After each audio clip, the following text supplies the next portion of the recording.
Après avoir connu son âge d'or durant le Pléistocène inférieur, le mammouth s'éteint petit à petit il y a environ 12 000 ans. Seule une espèce naine survit sur l'île de Wrangel au nord-est de la Russie avant de s'éteindre en 1700 avant Jésus-Christ.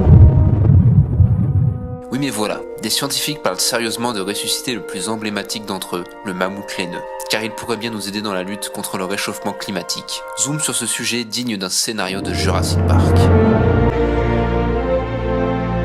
Eh oui, l'idée est bien sérieuse, un groupe de scientifiques de l'université d'Harvard travaille ardument sur ce sujet. Bon, déjà là on est tous en mode « What the fuck, comment c'est possible ?» Eh bien en fait c'est pas si compliqué que ça, enfin du moins c'est simple à comprendre.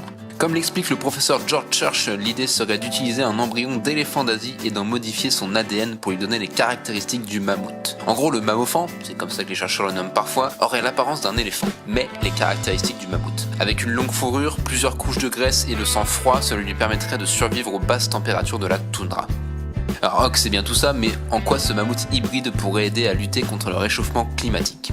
En fait, pour le comprendre, il faut prendre en compte deux points. Qu'est-ce que la toundra et quelle était l'alimentation des mammouths ? Ne vous inquiétez pas, vous allez vite comprendre le rapport entre les deux points. Bon, déjà la toundra, ce sont ces immenses étendues de terre composées de pergélisol, ou permafrost en anglais. En gros, ce sont des sols gelés en permanence qui renferment nombre de bactéries et de restes de végétaux d'âge très ancien. Recouverts d'une couche de terre qui dégèle en été, les plantes peuvent donc y pousser. Problème, avec le réchauffement climatique, ces sols dégèlent et libèrent ainsi de très grosses quantités de carbone dans l'air. Et du carbone, le pergélisol il en contient énormément, 2 fois plus que le carbone présent dans l'atmosphère. Et quand on sait que ce carbone participe directement au réchauffement climatique, on voit que ces immenses zones gelées sont de véritables bombes à retardement. Pire encore, au moment où je montais cette vidéo, une étude commencée en 2004 a été révélée en ce mois de février. Cette étude affirme qu'en plus de contenir d'énormes quantités de carbone, le pergélisol renferme également des stocks faramineux de mercure. 1656 kilotonnes pour être exact. C'est quasiment 2 fois plus que tout le mercure contenu dans les sols, l'atmosphère et les océans de la Terre. Et ce mercure, il est extrêmement nocif pour les humains et la nature.